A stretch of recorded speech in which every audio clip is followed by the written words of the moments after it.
Tikko es biju liecinieks tam, ka man kolēģi salika nosaukumu Drukāts Ventspilī. Ja jau Drukāts Ventspilī, par to tad ir jārunā. Vakar es priecājos visus jūs sveikt, un vienmēr ir liels svētki, jauna izstāde. Cilvēks veido tas, ko viņi lasa. Jūs redzēsiet, cik tāda interesanta un spraiga tā dzīve Ventspilī ir bijusi. 19. gadsimta beigās ienāk pirmie latviešu tipogrāfija īpašnieki un izdevēji, un redzamākais no tiem ir Teodors Āmens.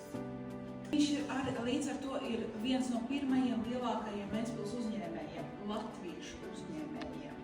Viņš panāk neiespējamo.